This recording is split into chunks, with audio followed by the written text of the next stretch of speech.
Bonjour et bienvenue dans ce nouveau cours. Alors, juste histoire de faire un petit récap sur le cours d'avant. Donc, la dernière fois, on avait vu les prémices justement de la construction de l'Union Européenne, qui n'est pas encore l'Union Européenne, attention, avec notamment Schuman et Monnet. On a vu donc la déclaration de Schuman qui visait à rassembler la France et l'Allemagne ainsi que le Benelux autour justement de la CECA. Donc on avait vu que la CECA, c'est la communauté, attention, ça c'est bien à retenir, CECA, communauté européenne du charbon et de l'acier. Et elle est officialisée vraiment en 1951. Donc 1951, apparition de la CECA officiellement.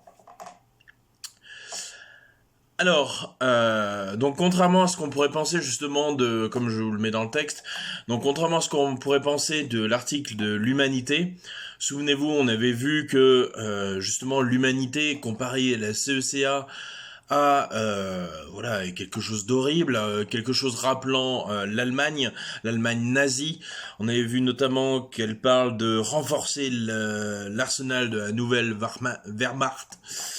Ainsi que un chômage excessif, ça va être la ruine, ça va être terrible. L'humanité présente la CECA comme quelque chose de catastrophique. Rappelez-vous, CECA, donc c'est l'ouverture économique et le rapprochement entre la France, l'Allemagne et le Benelux. Et les trois pays vont s'échanger du charbon et de l'acier. Oui, ils vont s'échanger du charbon et de l'acier. Et ça va créer vraiment une communauté. Mais les gens ont peur, ils se disent « Ah ouais, mais l'Allemagne, il n'y a pas si longtemps, nazi, tout ça, c'était pas tip top. » Et du coup, les gens ont peur. Mais malgré tout, la CECA, elle marche bien. L'Allemagne et l'Italie vont vraiment être convaincus par cette orientation économique. Et les États-Unis soutiennent le mouvement. C'est-à-dire, ils sont là, finalement, c'est pas si mal. Pourquoi pas. Par contre, le Royaume-Uni, non, toujours pas. Enfin, non, c'est pas vraiment leur truc. Donc, on rejette. Et l'URSS, quant à elle, craint que ce rassemblement fasse un empire nazi bis, quoi. Enfin, ils craignent le retour vraiment d'un gros empire qui leur fasse face. Et malgré justement tout ça, la CECA est bien accueillie, surtout grâce à une chose, les 30 Glorieuses. Les 30 Glorieuses, donc c'est une période qui va voir l'économie de l'Europe fleurir. Enfin, ça va vraiment être un boom économique impressionnant, puisque d'ailleurs, lors de ces 30 Glorieuses, les échanges vont se multiplier par 10.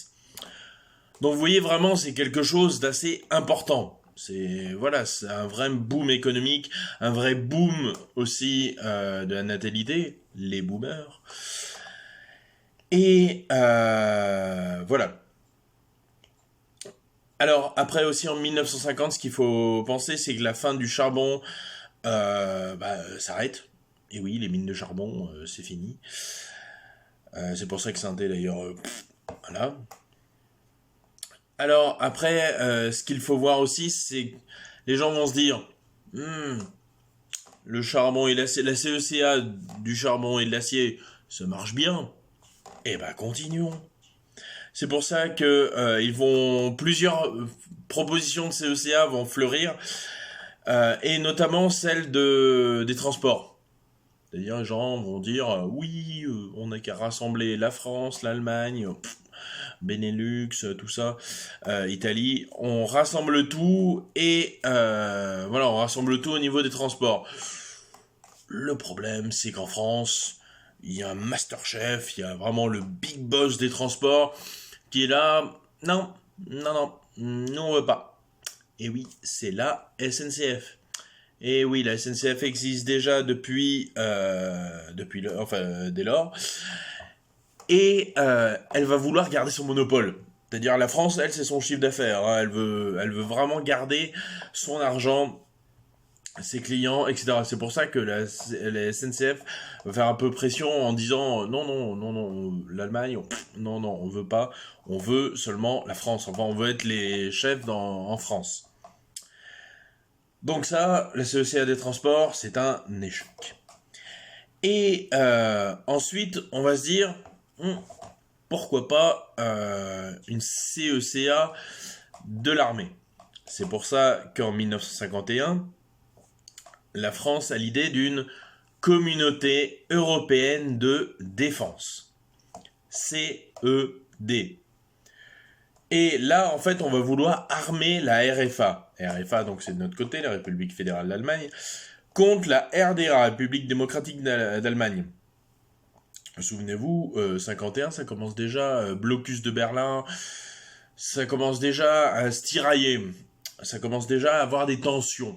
Et du coup, on se dit, on va quand même pas laisser un pays sans défense face à l'URSS et sa menace communiste. Donc on pourrait, à la limite, armer la RFA. Oula. Et là, du coup, vous avez l'affiche que vous avez sous les yeux. Donc, à partir de l'image, dites quelle est la réaction du peuple français. Pourquoi une si vive réaction?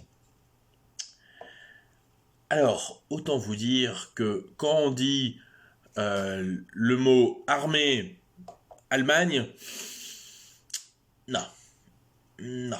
Autant CECA, on se dit, bah, ouais, allez, ça marche bien, ok. Mais là, armée plus Allemagne, non, ça passe pas du tout. Parce que là, les gens, ils pensent armée, Wehrmacht, Hitler, voilà. Et surtout, sur l'affiche, vous pouvez voir trois dates, enfin trois périodes. 1870, 1914 et 1939. Alors, à quoi correspondent ces périodes? Eh bien, elles correspondent tout simplement au moment où on s'est fighté avec les Allemands.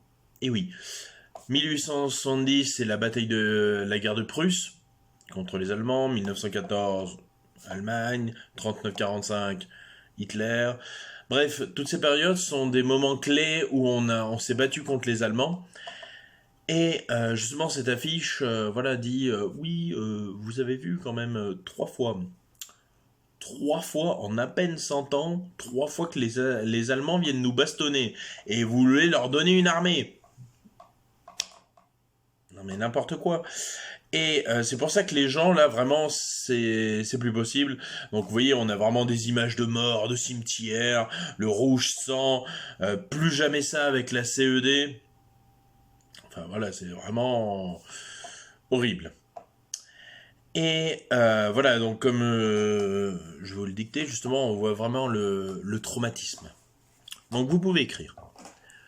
Le peuple français rejette totalement la CED, car la vision d'une Allemagne nazie reste encore dans les mémoires. Point. Ils ont peur qu'avec cette armée, virgule, l'Allemagne revienne, virgule, ils sont dans le traumatisme de la Seconde Guerre mondiale. Point. Alors oui, après, si jamais, enfin, vous n'êtes pas du tout à écrire, tout ça, rien ne vous empêche de prendre la prise de notes. C'est-à-dire, vous m'écoutez, vous faites la prise de notes en même temps, et après, vous appelez la dictée. Je ne vous oblige pas à tout écrire.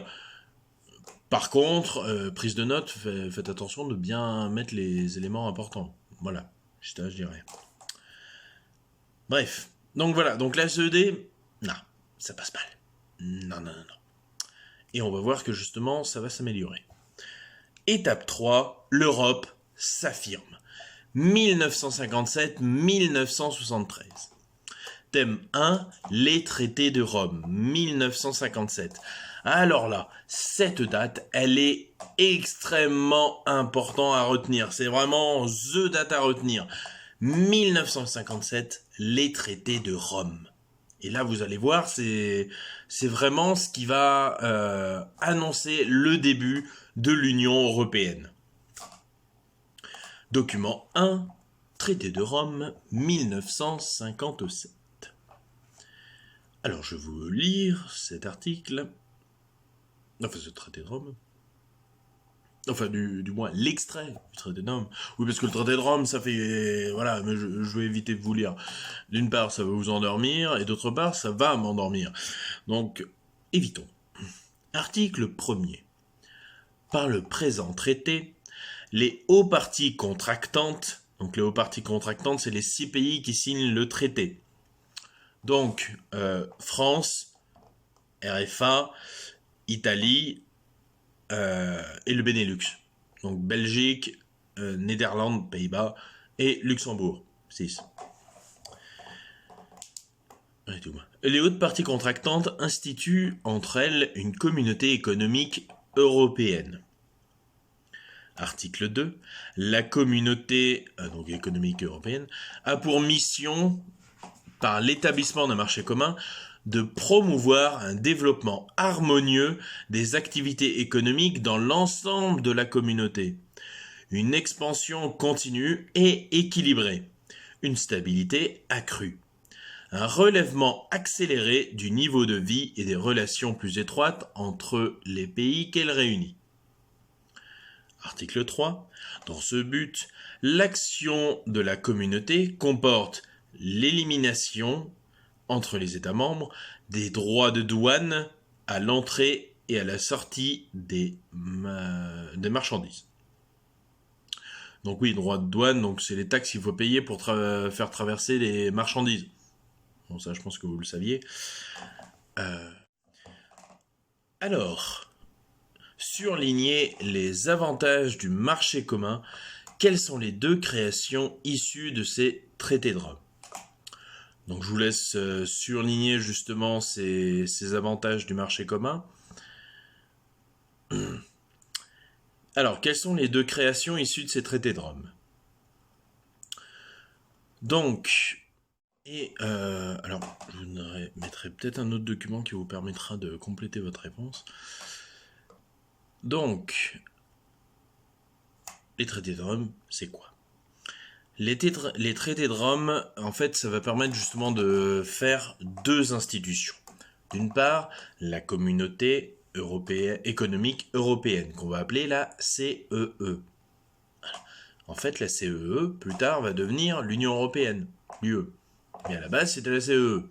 Voilà. Donc vous voyez, quand je vous dis que les choses commencent vraiment à se concrétiser, c'est que c'est le cas. Donc la CEE et d'autre part l'Euratom. Alors Euratom, c'est un petit peu, si vous voulez, la CECA de toute l'énergie nucléaire. Donc 2 coopérations européennes qui vont vraiment permettre à ces pays européens de se réunir. Donc vous pouvez écrire: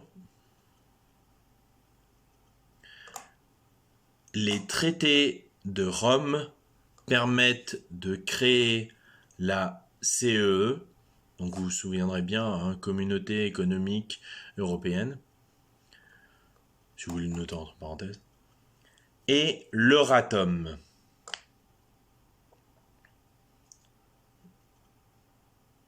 Virgule, 2 coopérations européennes visant à l'unification des pays entre eux. Point. L'Euratom se base sur un modèle de la CECA portant sur l'énergie atomique,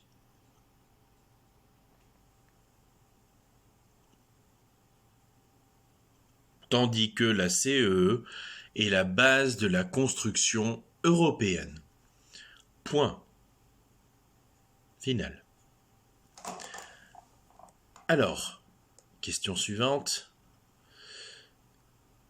Quelles sont les bases de la CEE? Alors, je vous laisse réfléchir.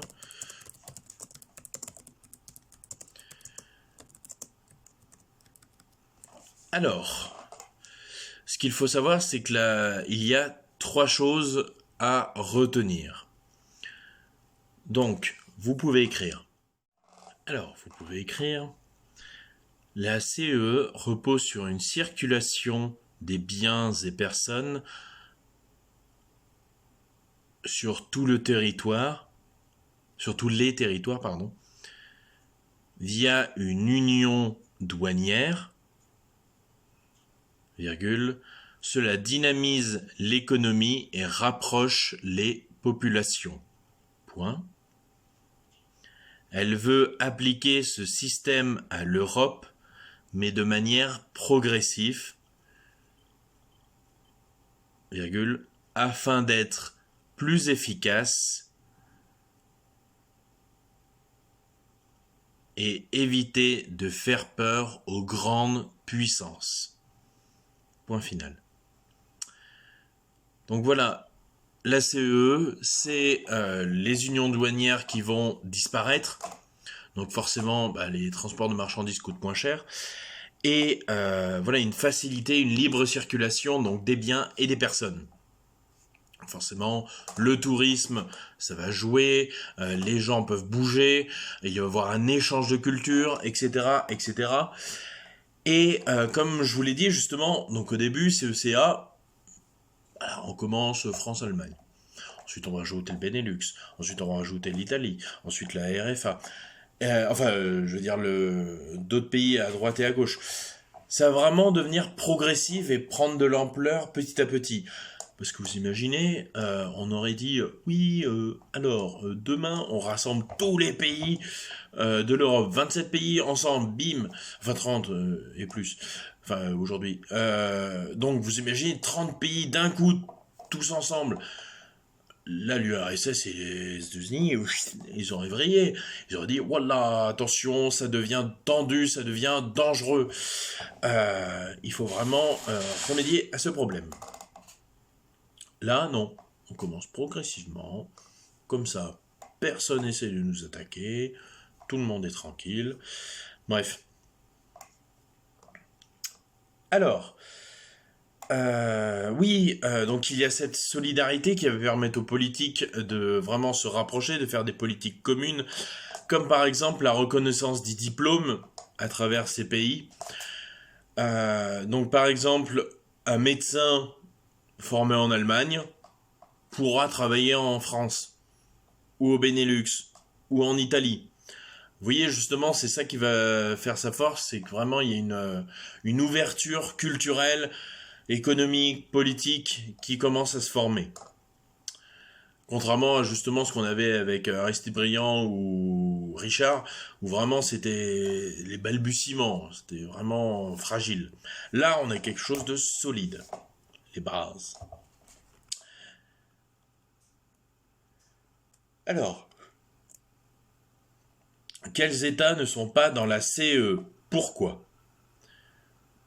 Donc vous pouvez... attendez, je vais vous expliquer avant. Donc oui, effectivement, certains pays limitrophes ne sont pas encore à la CE, tout simplement parce qu'elles tiennent à leur souveraineté. Donc vous avez déjà tout ce qui est Pologne, etc. Bon, eux, ils sont sous le couvert communiste, on l'a vu avec le rideau de fer. Mais après, vous voyez par exemple l'Espagne, l'Angleterre, le Danemark, tiennent à leur souveraineté. Parce que je rappelle, ce sont des monarchies. Et surtout qu'en plus l'Angleterre, elle fait déjà son truc à côté. Hein. Donc bon, c'est-à-dire que voilà, la CEE, l'Angleterre, elle a déjà fait avec d'autres pays, même pas forcément d'Europe. Donc voilà, classico. Bref, mais ça on va en parler, vous inquiétez pas. Donc vous pouvez écrire certains pays limitrophes. Donc limitrophes, hein, c'est à la limite, donc à la frontière. Pardon, il se fait tard. Certains pays limitrophes de la France n'y sont pas car ils tiennent à leur souveraineté. Point. L'Angleterre ne souhaite pas intégrer cette CECA ou même la CEE car elle devrait arrêter de puiser leurs matières premières dans les membres du Commonwealth.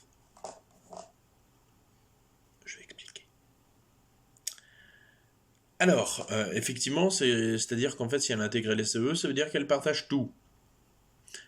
Et le problème, c'est qu'effectivement, au niveau des matières premières, elle devrait se fournir en Europe. Et non plus dans ses membres du Commonwealth. En sachant que les pays qui sont dans le Commonwealth, voilà, il y a une libre circulation aussi. Alors, qu'est-ce que le Commonwealth? En fait, c'est un groupe de pays qui sont les anciennes colonies anglaises. Dans le Commonwealth, vous avez l'Australie, vous avez l'Inde, vous avez... vous avez quoi? Vous avez l'Inde, Australie, Canada, Afrique du Sud, bien sûr, et une foultitude de petits pays à droite et à gauche. Mais voilà, les quatre plus importants, Australie, Canada, Afrique du Sud et Inde.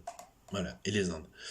Donc ça, ce sont les quatre pays vraiment importants du Commonwealth qui permettent justement à l'Angleterre, voilà, d'avoir beaucoup de pouvoir.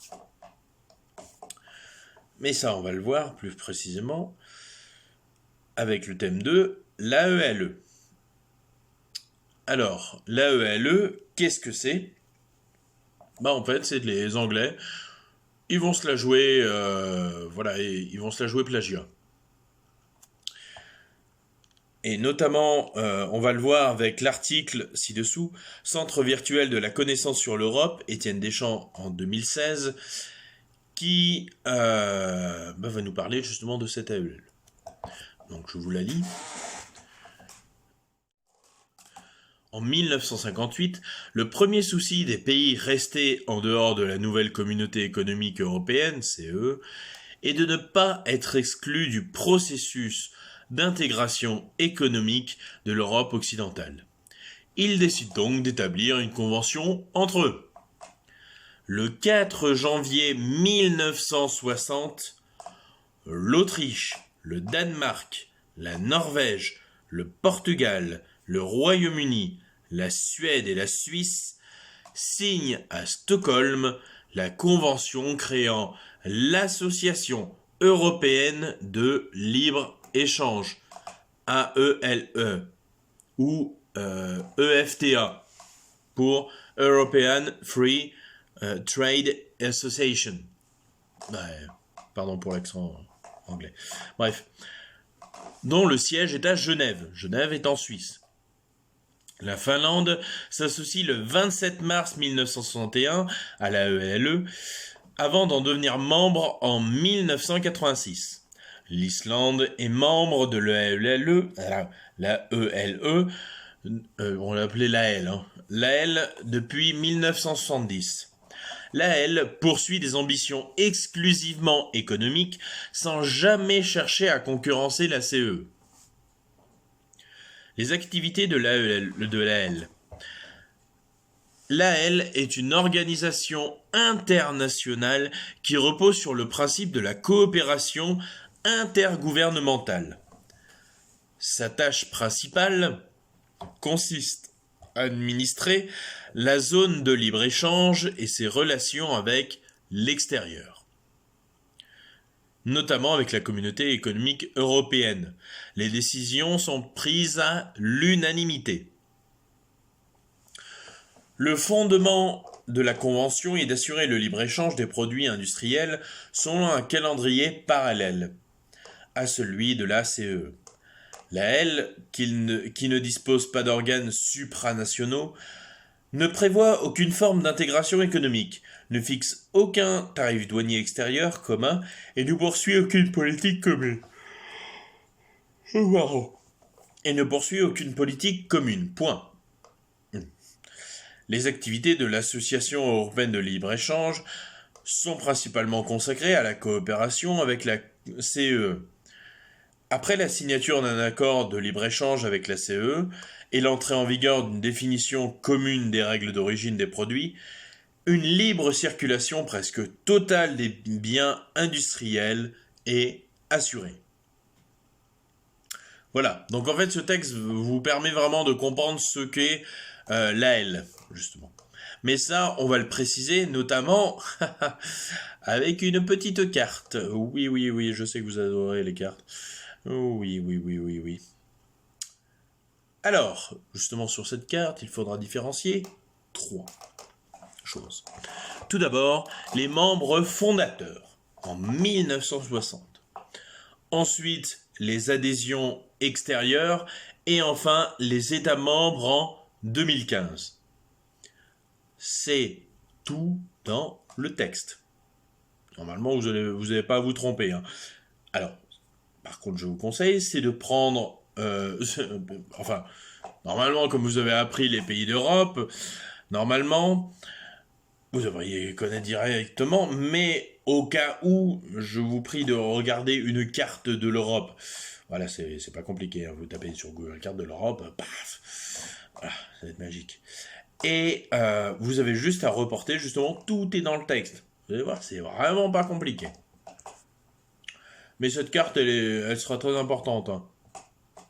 Dans un contrôle, voilà, je dis ça, je dis rien. Un contrôle continu. Ouais, je suis fatigué, moi, je suis fatigué. Bref. Est-ce en opposition avec la CE? Quels sont les points divergents entre la L et la CE? Est-ce cogiter? Et vous pouvez écrire. La L n'est pas en opposition car elle souhaite commercer avec la CE. Point. Elle se distingue de celle-ci car elle n'est pas organisée de façon fédérale. Entre parenthèses, pas de haute autorité ni de marché commun. Fermez la parenthèse. Et n'applique pas de tarifs douaniers spécifiques. Point final. Donc, voilà comment justement s'organisent ces deux choses. Donc, d'une part, la CE, Communauté économique européenne, qui va rassembler les pays, avec l'Euratom et la CECA. Et de l'autre, vous avez l'AL, avec donc ces pays qui se différencient. Et par la suite, donc au prochain cours, du coup, nous verrons au cours de la séance 2, l'Europe face à l'élargissement, l'apparition de nouveaux enjeux, avec l'étape 1, s'adapter ou adapter, telle est la question. Voilà. Et sur ces belles paroles, donc on verra la prochaine fois justement cet élargissement de l'Europe, avec les différents pays. Donc qui dit élargissement, on dit nouvelle carte. On va s'éclater. Bref, en tout cas, je vous souhaite une bonne soirée, une bonne matinée, ou une bonne journée, et surtout, restez positifs.